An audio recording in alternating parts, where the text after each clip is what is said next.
Happy Monday, everyone, and thank you for joining us today for the AIM Women's Mortgage Network's Growth Series. This series is here for you to educate, inspire, and share your progress as we lift each other up to new levels.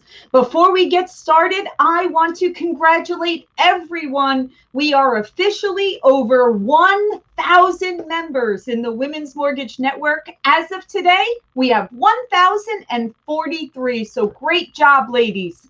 Now, this week, we are doing a Women's Mortgage Network Spotlight. And joining me from Tucson, Arizona, we have Mo Hernandez, the broker owner of Arizona Lending Specialists. Mo, thank you so much for being with us today. Thank you, Laura. I'm so thankful for the opportunity to be here and share my story. You've been very welcoming, and I so much appreciate being here. Of course. Well, let's dive right in, Mo. Let's start at the beginning. Tell us, how did you get into the mortgage industry?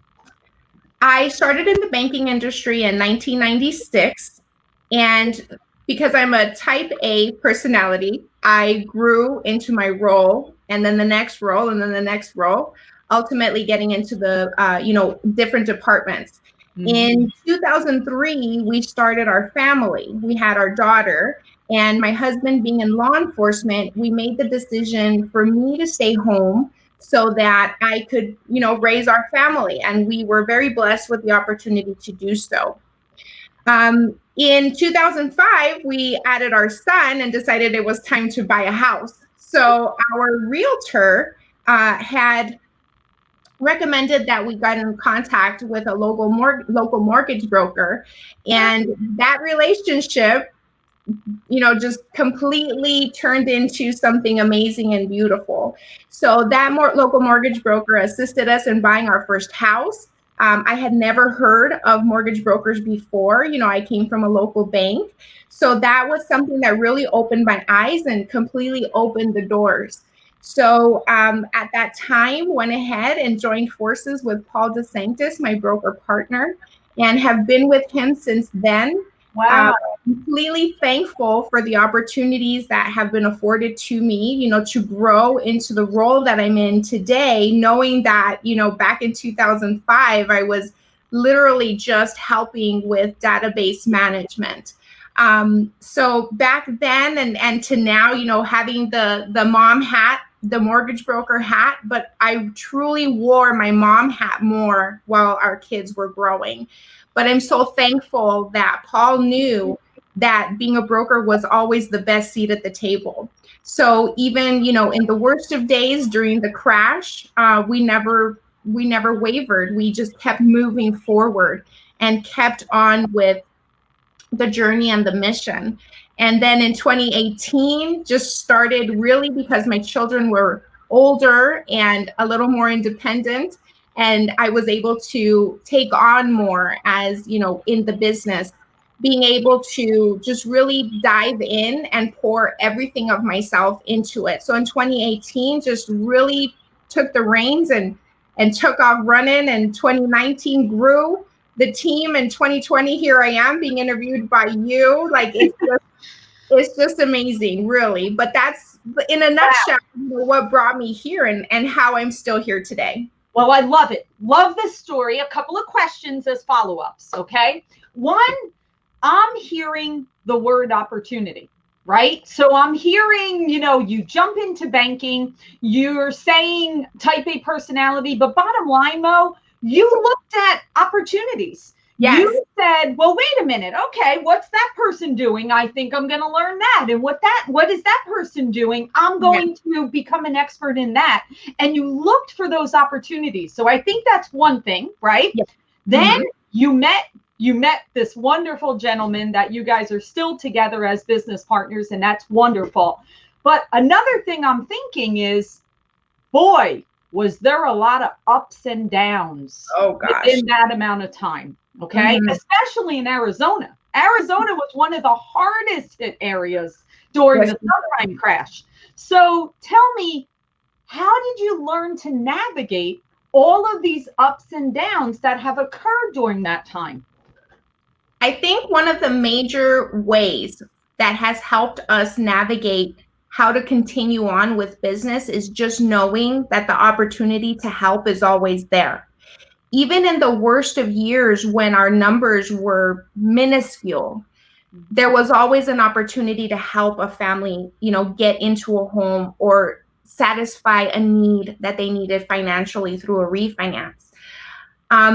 I think self-reflection is probably one of the best ways to just navigate those cycles, what worked and what didn't, how to improve, how to just be better at our craft. I think that the cycles that we've had, we're in sales. The mortgages are a commodity, right? But the cycles that we experience, I mean, look at us right now, with COVID-19 happening, there's so many of us that are breaking records from last year, and I think that the major reason is reflection and really just understanding what we can bring to the table and how we are able to assist those who are within our reach and how we can help those families get to their end goal. So the cycles will always be there. We have seasons for a reason. But I think that the better way to be prepared is to always reflect on what you've done that has been successful and recognize what has failed and how to do better. I love that. That's awesome. Okay, so I think another thing that's very important to you from what you're stating with this is relationships. Being able to bond and form and nurture your relationships to be there through the ups and downs. So even when maybe there isn't a need today, or maybe there isn't a need tomorrow, you don't ignore those relationships because it's all cycles, you have to stay true to them. So tell me, how do you nurture those relationships and how do you differentiate yourself to be able to make sure you're adding value to those relationships? One of the biggest ways that we have with opportunities to nurture our relationships is really supporting outside of the sales. How do we support our industry partners in community events, whether they're, sports related or religiously related or anything related. I think that when we are afforded the opportunity to connect with our industry partners and nourish that relationship, and we're not just looking for the sale, we're truly trying to help them. We are making ourselves a part of the solution for whatever the issue is at hand. I think that the biggest thing that we always need to remember, especially with relationship networking, is that the sale will come when the trust is formed. So if we're just coming after industry partners and saying, hey, do you have something for me? Do you have something for me? I did that too, many, many years ago. I had to understand that relationship networking is what has helped me build my 2-decade worth book of business. And nurturing relationships is hard because, especially in this industry, everybody is just trying to get another unit. Everybody is trying to get another loan or another sale. But really, nurturing relationships means that you are diving in, you're really leading with your heart more than with the pocketbook. You're really trying to support their mission.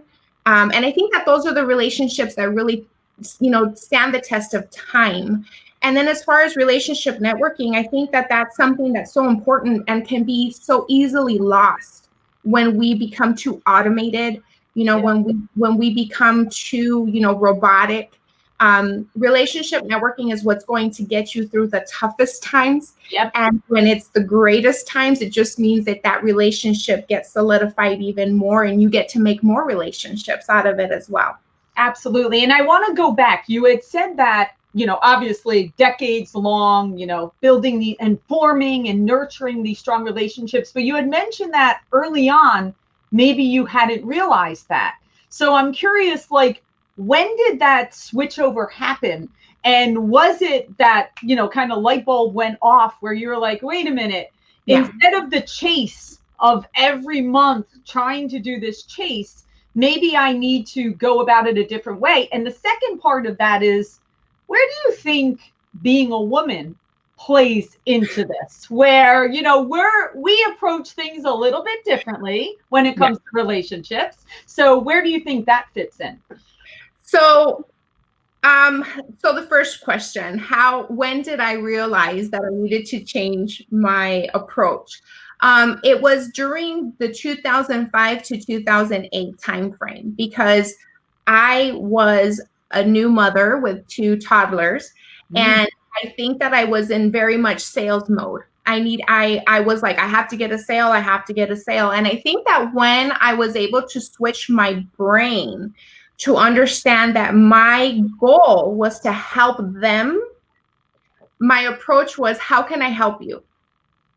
And as soon as I said that, the conversation changed, because I was no longer saying, let me show you what I could do. I was no longer saying, let me show you what I did. Let me show you, let me show you. I was saying, how can I help you? What do you need? And it just allowed the person who I was speaking to let me know what they needed. And then I met them there. And then I said, here's an idea. Here's what we could do. And a lot of times in the relationship, and I think that's where it comes, you know, being a woman, that we can think differently in regards to just not being, you know, so linear.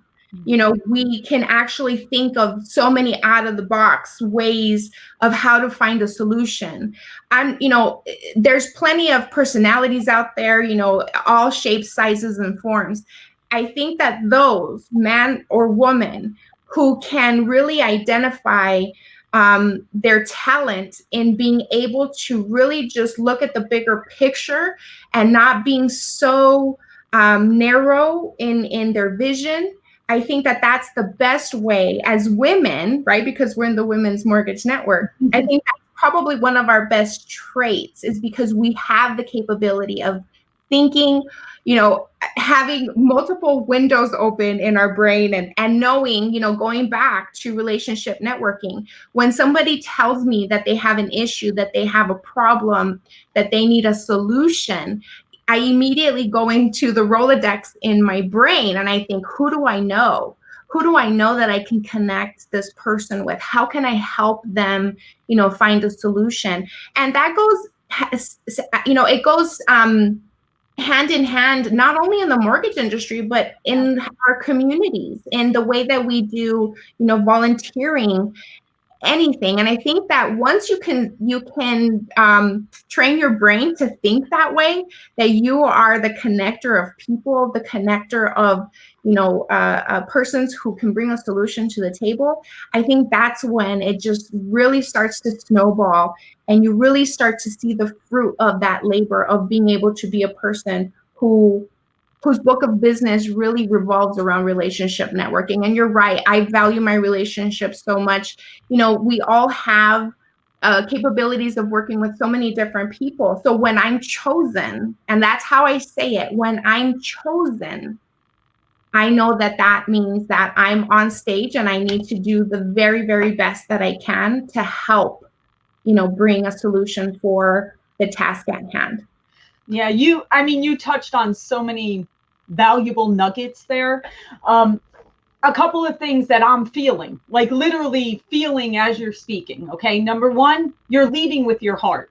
You're literally opening yourself up to say, I care about you. Okay. You're not making it about you, you know, making a sale, you know, a unit, you know, whatever numbers, a goal, but you ultimately will hit the numbers and the goals and everything else because you made it about them and solving the problem, being open to listen to what their needs are. And by fulfilling and satisfying their needs, whether it's through connection, whether it's through problem solving, you ultimately are fulfilling your own needs. Yes. That's what you're doing, which is awesome. Awesome. All right. Okay. So now let's get to all of the fulfilling of needs. Okay. So here we are, 2020, volumes crazy. You know, how are you keeping up with this? What are you doing to be able to manage this? Lots of chocolate. That's the vice of choice. Okay. It's something that I will share, and I know that we talked about this. It's delegation. And I think that, being a type A personality, it is such a struggle to let go sometimes.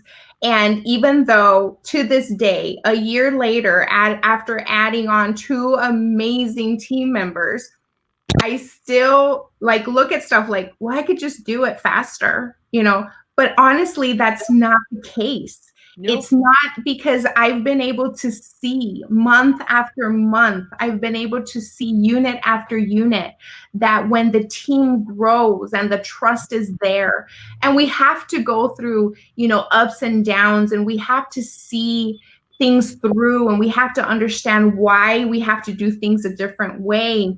When the team is able to take something and take it from beginning to end, not only do they win, but we win as a team. So delegation is key. Like right now, with the amount of volume that everybody's doing, ourselves as well, delegation is something that has to be on the forefront. And so lucky are we to have mentors in this industry like yourself, so many other leaders that are speaking to us daily, weekly, in all of these webinars, everything, all of this knowledge that's being shared, that we were already being told, you guys better get ready, you better gear up, here it comes. We already know about summer purchase season, but nobody really understands until you're in the thick of it, So I'm very thankful for the growth, the growing pains, all of it, from 2019, because here we are 2020, just really fine tuning and figuring out what we could do better, stronger, faster, easier. But delegation really is key. There's no way that, me being a solo processor, solo producer for so many years, there's no way I could do the volume that I'm doing today by myself. I would literally never eat, never sleep, never leave my chair. You'll burn out, right? Yep. You'll get to the point that you'll just burn out, and then you're no good to anyone, right? Exactly. So Mo, what's the biggest piece of advice for someone that is trying to build their team, right? Because we know sometimes you do have to go backwards to go forward. So what is that piece of advice when you're going through the growing pain, and you kind of are, all right, I'm just going to do it myself. What's that advice? I think you have to trust the end goal, because we have to learn to let go, and our teammates have to learn the acceptance of the role. So I think it's a give and take. We have to understand that delegation makes us stronger, not weaker. And we also have to understand that the teammate that we're relying on is going to give their very best. And then they turn that into something that their ownership of it is just, when you get to see your team taking ownership of a task and then seeing the beauty of it just coming out the way that it was supposed to, is beautiful. But also when things do go sideways and we do have to take a sidestep, or we have to go backwards, and so I think that that reflection comes into play again, because that's when you get to see those steps as important as they are. So my advice is that delegation is super important. Self-reflection is absolutely important, but also the trust in your team to know that every single step that you're breaking down for them, and then when they master, it's time to move on to the next and the next and the next. There's so many different ways that a file can go. Yeah. It's really important to always remember that the end goal is that closing, is that funding, is the customers getting their keys. So even if, the steps to get there have to be changed around, we have to be flexible. So we have to trust the journey. We have to understand that delegation is strength, and that the ownership of the task is just as equally as important as the end goal itself. I hope I answered that correctly. And I'm going to add one other thing that I've learned in my career. And that piece of advice is you can't expect other people to do things the same way as you. Yes. Because I've seen a lot of people try to add team members and they get frustrated because they say, well, Susie isn't doing it exactly the same way I would do. That doesn't mean it's wrong. It doesn't mean that she's not going to get there in her way, but you have to be there to support, and you have to trust, and you have to give coaching and support them and guide them, and they will get to that end result in their way. But you can never you can't come at them saying, well, I would do it this way. Well, maybe they have another way that actually gets to the same point, and you never know, it could be better. It's just going to be different. It's true. And I think that that's where the self-reflection as a team comes into play. You know, I sit with my team daily, weekly. What do you think? What are your thoughts? Please bring ideas to the table, because it's true. Being in the leadership position is hard because you're directing. Yeah. And then you're asking them, you know, to bring, you know, other items to the table, to be able to bring their thoughts, their ideas, their flavor, you know. So all of that is super important. And I think that the best way for us to be team leaders is to make leaders out of our own team as well. Exactly. That's the greatest gift, is to actually develop other leaders. That means we all did an amazing job, and that is our goal. All right. So one piece of advice, Mo. Oh, whoop. Sorry. You're good. So we're wrapping up. You've done amazing. This has been fabulous. If you're going to give that one piece of advice out to everyone, what would it be? I think we need to write it all down. That is my piece of advice. I think that being in this industry, we have so many things being thrown at us, so many things that we're going through. We literally have to write down what our goals are, what our mission is, what our brand is to represent, so that we can reflect on it and see where we're going, what needs to happen, but always be flexible. So write it down, but know that you have to be flexible to get there. You know, it's not linear. It's not a straight line. There's many ways that you can get there. You just have to know that you will get there. Wonderful. Great piece of advice. And I think you're right. We all say, I'm too busy to do this, but you don't realize that you need to do that in order to reflect, in order to see how you're doing. And like you said, you have to be flexible because it could certainly change. All right. It is challenge time. And this week, we actually want you to think about those 2020 goals like Mo just mentioned, and how are you doing? We're at that halfway point, a little over the halfway for the year. Reevaluate. See how you're doing. I bet you're crushing these goals for 2020. Have you reflected? Have you modified them? Let's see how you're doing. Wishing everybody a fabulous week. And on next week's show, we have the one and only Jason Frazier. He's going to join us to speak about branding yourself and getting comfortable on social media. Thanks, everyone, for joining us, and we'll see you next week.